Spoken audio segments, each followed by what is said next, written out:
Good evening and welcome to Tucker Carlson Tonight. The month-long saga turned nightmare of Brett Kavanaugh's Supreme Court confirmation process finally coming to a conclusion. The Senate voted narrowly today to move the decision to the floor. That means the final vote on this, on Kavanaugh, will take place tomorrow, probably tomorrow afternoon. This is almost over. Democrats made one final push against Kavanaugh this afternoon. Screaming protesters swarmed the Capitol. Famous journalists became completely hysterical on Twitter. Check the blue checks and you will see for yourself. And then Dianne Feinstein, the 85-year-old ranking Democrat on the Senate Judiciary Committee, someone long holding a reputation for being reasonable, abandoned that reputation and went all the way. She suggested that Brett Kavanaugh isn't simply a bad nominee or a bad jurist, but he is a violent and dangerous person. Here's part of it. At the hearing last week, we saw a man filled with anger and aggression. Judge Kavanaugh raised his voice. He interrupted senators. This behavior revealed a hostility and belligerence that is unbecoming of someone seeking to be elevated to the United States Supreme Court. Lock that man up. Well, for much of the day, Brett Kavanaugh's fate seemed uncertain. It ping-ponged back and forth. Republican Senator Lisa Murkowski of Alaska wound up voting with the Democrats, and then she issued a bizarre statement in which she said that Kavanaugh is a good man, but should not be on the Supreme Court. In other words, Brett Kavanaugh was falsely accused of gang rape, and that false accusation means he can't be a Supreme Court justice, because false accusations are disqualifying for the victims of them. Keep in mind that Lisa Murkowski is an actual U.S. senator, hard to believe, but true. And then in the mid-afternoon, something remarkable happened, something that very few expected. Senator Susan Collins of Maine, one of the most liberal Republicans in Washington, and not someone famous for memorable oratory, took to the Senate floor to mount a rigorously logical defense of Kavanaugh's character, ability, and nomination. Here's part of what she said. The facts presented do not mean that Professor Ford was not sexually assaulted that night or at some other time, but they do lead me to conclude that the allegations failed to meet the more likely than not standard. Therefore, I do not believe that these charges can fairly prevent Judge Kavanaugh from serving on the court.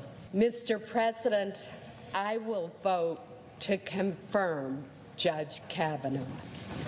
Thank you, Mr. President.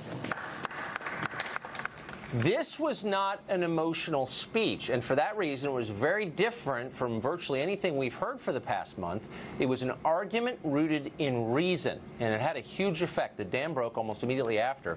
West Virginia Democrat Joe Manchin announced that he too will support Kavanaugh. Manchin gives the nomination the necessary 50 votes. Even if protesters find Jeff Flake again and scream at him once more, the nomination will go through. Barring some unforeseen event, and we've got to be honest, that could happen, but if it doesn't, Brett Kavanaugh will become a Supreme Court justice this weekend. Now, for the crime of representing his own voters back in West Virginia, who overwhelmingly support Kavanaugh, Senator Manchin was surrounded tonight by the youth wing of his own party and ritually denounced in the halls of the Capitol. As is common now, nobody tried to stop them or even ask them to be quiet because we're getting used to mob rule here. Watch. Shame on you! Shame on you! Shame on you! South Carolina. These kinds of scenes are everywhere in Washington tonight, we're sad to tell you. The left has given up on making its own case. Activists no longer try to convince anyone of anything. Instead, they scream and bully. As a tactic, this can be effective. It worked for many years for the mafia, for example. But there is a cost to it, especially when it's on television. Normal people find it scary and unreasonable because that's exactly what it is, scary and unreasonable. The left is going too far, and it's alienating even liberal Republicans like Susan Collins. I am thinking in particular not of the allegations raised by Professor Ford, but of the allegation that when he was a teenager, Judge Kavanaugh drugged multiple girls and used their weakened state to facilitate gang rape. This outlandish allegation was put forth without any credible supporting evidence. That outlandish story Senator Collins is referring to, of course, was all over the other cable channels, repeated uncritically for weeks. It was, of course, a fantasy. It was promoted by Stormy Daniels' attorney, the world's creepiest porn lawyer, who is now, by the way, a leading Democratic presidential candidate, if that tells you anything about the moment we're living in. He, creepy porn lawyer, lashed out at Susan Collins on Twitter today. He called her speech, quote, entirely disingenuous and shameful. But by this point, even Democrats were starting to understand that the freak show they have unleashed is beginning to hurt them.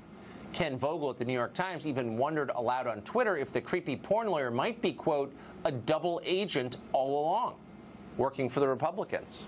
Unlikely, but he's helped them. Out in the field, though, they never got the memo, the one about trying to seem non-crazy for the sake of not scaring the voters. Progressive leader Linda Sarsour spoke for many on the left when she attacked Susan Collins for the color of her skin. Quote, Senator Susan Collins is the mother and grandmother of white women in America who gave us a Donald Trump presidency. Whatever that means, they're all saying it. Over at GQ magazine, writer Sophia Benoit wrote this, quote, if I ever die from getting an illegal abortion, please drop my body off at Senator Collins' house and let it rot. Well, if there's one thing we've learned during the last month, it's what the activist left really thinks. And a lot of people are scared by what they really think. Though actually the term think may be too generous.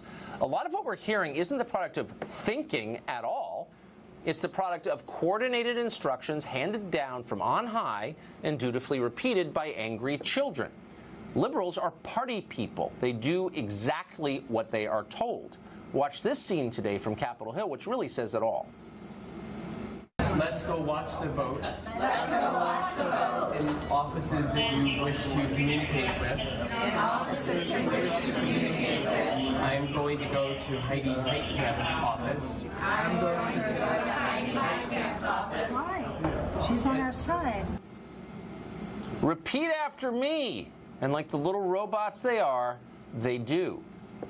During her speech, Susan Collins noted that Supreme Court nomination battles have become steadily angrier and more vicious over the course of 30 years. She said she hopes what happened to Brett Kavanaugh is rock bottom, and it gets better from here. Of course, we and a lot of other people hope she's right. We worry that she isn't.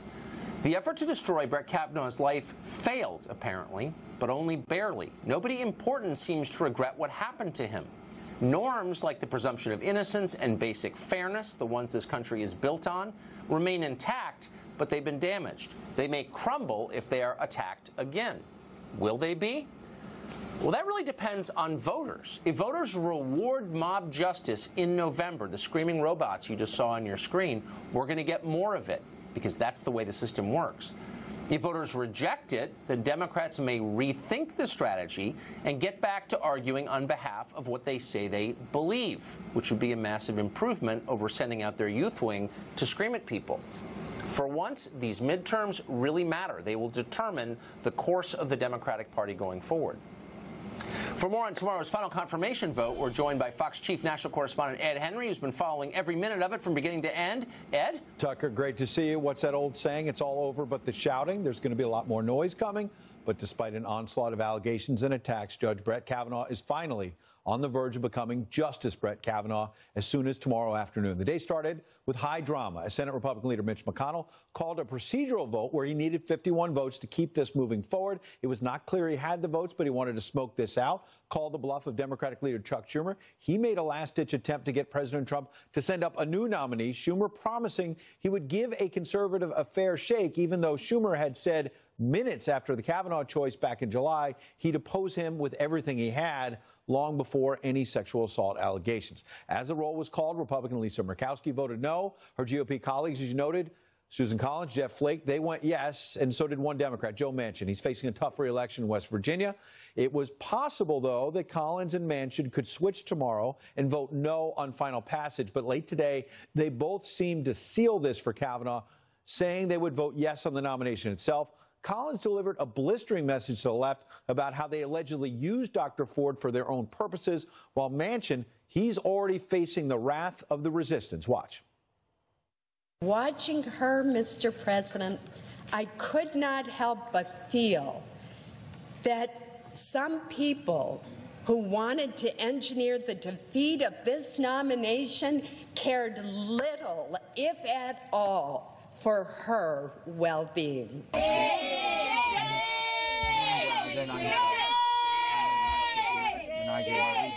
Now, you mentioned the midterms. We've seen a surge in recent days for some Republicans in key matchups. Tonight, Donald Trump Jr. tweeted, quote, "Trump supporters, the fight is not over. You better believe that Democrats are going to do everything in their power to impeach Kavanaugh from the Supreme Court if they take control of Congress. This is war, time to fight. Vote on November 6th to protect the Supreme Court." You see it now as a rallying cry. There's going to be a vote tomorrow, we believe, mid to late afternoon in the Senate. Expected to be a formality that Kavanaugh will be confirmed. But as you've seen, Tucker, it's been anything but a formality. 1 week ago today, last Friday, we thought Kavanaugh was moving to confirmation. They had that 1 week pause. He finally seems ready to be confirmed tomorrow afternoon, Tucker.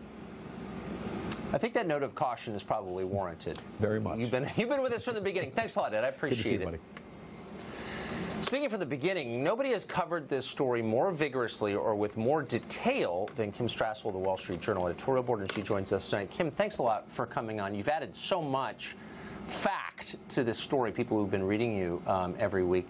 But stand back, if you can, just a couple of steps, and tell us what the takeaway is. Assuming Brett Kavanaugh gets confirmed tomorrow afternoon, what are we to make of what we just saw?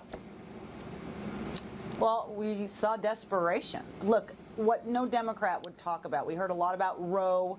Of course, we've heard a lot about these sexual allegations and other worries that they express. But what's really bothering them is that we are about to have, assuming that this vote goes forward, a fifth solid conservative vote on the Supreme Court that is going to fundamentally transform, in many ways, our jurisprudence on everything from property rights to gun rights to regulation to other issues. They know that's coming, and that's what was being fought against, and that's what's happening tomorrow with this vote. Democrats get their agenda enacted through the courts. Republicans, in general, get it enacted through Democratic means, the Congress.